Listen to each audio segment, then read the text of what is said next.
অনাকাংক্ষিতভাৱে কিছুমান চেনেলত প্ৰচাৰ হোৱা বাতৰিৰ ওপৰত ভিত্তি কৰি চেঙেলীয়াচাৰ গাঁও পঞ্চায়তৰ সচিবৰ স্পষ্টীকৰণ। উল্লেখযোগ্য যে চিপাঝাৰ বিধানসভা সমষ্টিৰ অন্তৰ্গত চেঙেলীয়াচাৰ গাঁও পঞ্চায়তে উন্নয়ন কৰি থকাৰ পাছতো কোনো উন্নয়ন নোহোৱা বুলি কিছুমান চেনেলত বাতৰি প্ৰচাৰ হোৱাত পঞ্চায়তৰ সচিবগৰাকীয়ে সংবাদ মাধ্যমৰ যোগেৰে তেওঁ সেইবোৰ বাতৰি ভিত্তিহীন বুলি দাবী কৰে।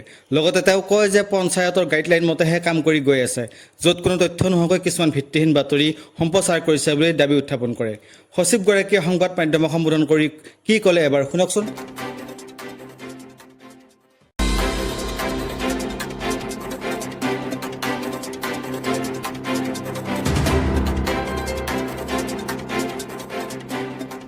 জাতীয় পঞ্চায়ত গঠন হোৱাৰ পিছত আমি 15 ফাইনেন্সৰ 2024-25 ইতিমধ্যে আমি আঁচনি লৈছোঁ।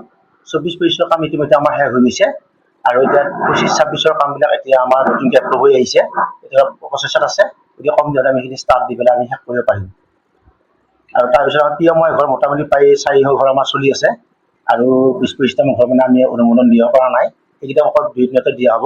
আৰু বাকীখিনি আমাৰ কাম মোটামুটি তীব্ৰগতিত চলি আছে। আৰু সেইবিলাক যিখিনি কিস্তি মাজত অলপ পইচাবিলাক পোৱাৰ অসুবিধা হৈছিলে, এতিয়া পইচাখিনি আহিছে, এতিয়া পইচাবিলাক সোমাই আছে। গোটেই বেনিফিচিয়াৰীবিলাকৰ ঘৰবিলাক বনাই আছে। তাৰপিছত আমাৰ যিখিনি MGNREGA স্কীম আছিলে আগতে, MGNREGA স্কীম প্ৰায় 20টা স্কীম আমাৰ চলি আছে। 6টামান স্কীম আমাৰ ইতিমধ্যে ক্ল'জ হৈছে, বাকীকেইটা স্কীম চলি আছে। আৰু আপোনালোকে গমে পায় এতিয়া MGNREGA ঠাইত এতিয়া BVGRAMG স্কীম ষ্টাৰ্ট হ'ল যোৱা 1 জুলাইৰ পৰা।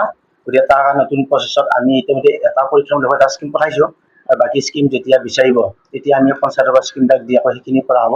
তাৰ বাহিৰেও যিখিনি আমাৰ এই NSAP বৃদ্ধ পেঞ্চনৰ যিবিলাক কাম আছে, সেইখিনি আমি EKYC কামবিলাক কৰি আছোঁ, বা DLC কাম কৰি আছোঁ, জব কাৰ্ডৰ EKYC কামবিলাক কৰি আছোঁ।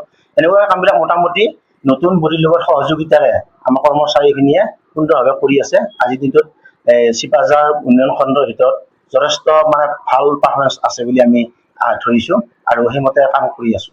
হয়, আচলতে কাম কৰিলেতো দুখ থাকে, গতিকে কাম কৰিলে দুখ থাকে, এইটো কাম এটা যথেষ্ট হৈ আছে। আজি আমাৰ প্ৰতিটো কামৰে পাৰফৰ্মেঞ্চটো যথেষ্ট ভাল। এতিয়া মই অহাৰ আগতে কি হৈছিল নাজানো, এতিয়া মই অহাৰ পাছত আমাৰ পুৰণা কাম গোটেইবিলাক শেষ হৈছে, এতিয়া নতুন কামো শেষ হৈছে। কাম তেনেকুৱা নাহে, আমাৰ মাত্ৰ PM ঘৰ এটা চলি আছে। গতিকে এতিয়া নতুনকৈ BVGRAMG নতুনকৈ ষ্টাৰ্ট হ'ব, এতিয়া কামবিলাক আৰম্ভ হৈছে। গতিকে সেনেকুৱা হ'ব। বাকী অভিযোগটো থাকিবই। এতিয়া ধৰক কেনেকুৱা অভিযোগৰ কথা কৈছে আপোনালোকে, মোটামুটি মই ধৰিব পৰা নাই, কিন্তু 2-এটা বিতৰ্কিত নিউজ আহে। কিন্তু সেই বিতৰ্কিত নিউজকেইটা সত্যৰ ওপৰত প্ৰতিষ্ঠিত নহয় বুলি আমি দাবী কৰিব পাৰোঁ। কাৰণ এইকাৰণে দাবী কৰিব পাৰোঁ, এতিয়া আজি 2 দিনতে আমাৰ পঞ্চায়তত আহিছে যে আমাৰ পঞ্চায়ত বন্ধ থাকে। এতিয়া পঞ্চায়তত কোনটো সময়ত আহি নিউজ কৰিছে, আমি সেই সময়টো এতিয়া আপোনালোকে চাওক, আমাৰ যিবিলাক EKYC কাম চলি আছে, আমাৰ কৰ্মচাৰীবিলাক ফিল্ডত থাকে বেছিভাগ। আৰু আমাৰ যিহেতু ঘৰৰ ফটো মাৰিলে কৰ্মচাৰী ফিল্ডত থাকে। আৰু মই ব্যক্তিগত ছেক্ৰেটাৰী হিচাপে মই 2টা-3টা পঞ্চায়তৰ দায়িত্বত আছোঁ। গতিকে দায়িত্বত থকাৰ পাছত 2 এদিন মোৰ এটা গেপ থাকে, কিন্তু মইতো ৰেগুলাৰ কৰিবলৈ চেষ্টা কৰোঁ। গতিকে তাৰ বাহিৰেও অফিচৰ কামবিলাক জানে যে আজি জিলা পৰিষদ, ব্লক এনেকুৱা ধৰণৰ আমাৰ মিটিং-চিটিং থাকে, সেইবিলাকত আমি যাব লাগে। তাৰ মাজতে আমি কামখিনি নিজৰ বুলি কামখিনি কৰিছোঁ কাৰণে আজিৰ দিনটোত চেঙেলীয়াচাৰ পঞ্চায়তৰ পাৰফৰ্মেঞ্চটো বহুত ভাল বুলি আমি জোৰ দি ক'ব পাৰোঁ। ঘোষ নহ'লে এতিয়া কথা হৈছে, আজিৰ দিনটোত মই ব্যক্তিগতভাৱে, মোক যিবিলাকে ব্যক্তিগতভাৱে জানে, এইটো পঞ্চায়তত মই আগতে প্ৰায় 8 বছৰ থাকি গৈছোঁ। আৰু এইবাৰো ইয়াৰে মানুহে বা বডিয়ে মোক জোৰ কৰি লাষ্টত ইয়ালৈকে যাব সচিবে আনিছে। নিশ্চয় মোক কিবা এটা ভাল পাই কাৰণে আনিছে। আৰু আজিৰ দিনটোত মই বুকুত হাত দি ক'ব পাৰোঁ যে ঘৰৰ নামত বা কিবা নামত পইচা লৈ ঘৰ দিয়া কিবা দিয়া আজিলৈকে মোৰ কোনো ৰেকৰ্ড নাই। আৰু সেইটো নাম ক'ব নোৱাৰি, বুকুত হাত দি মই ক'ব পাৰোঁ। আৰু এটা কথা, মানুহ এইটো ধৰণে এটা মানুহৰ কি হৈছে মানে এটা ট্ৰেণ্ড। তাৰমানে আগতে পইচা দি ঘৰ পাইছিলে, এতিয়া ঘৰত পইচা নাপায়, এইটো এটা মানুহৰ মনত ধাৰণা এটা আহিছে। এতিয়া চাওক, আপুনি যদি পইচা নিদিয়ে কোনে ল'ব? আৰু ID নম্বৰ থাকিলে ঘৰ পাব, ID নম্বৰ নাথাকিলে পইচা দিলেও ঘৰ নাপায়। গতিকে যিসকলৰ ID নম্বৰ নাই, তেওঁলোকেতো পইচা নিদিলে ঘৰ নাপায় বুলি কৈয়ে থাকিব। কিন্তু যিবিলাকে ইতিমধ্যে ID নম্বৰ আছে, তেওঁলোকেতো সকলোৱে ঘৰ পাইছে।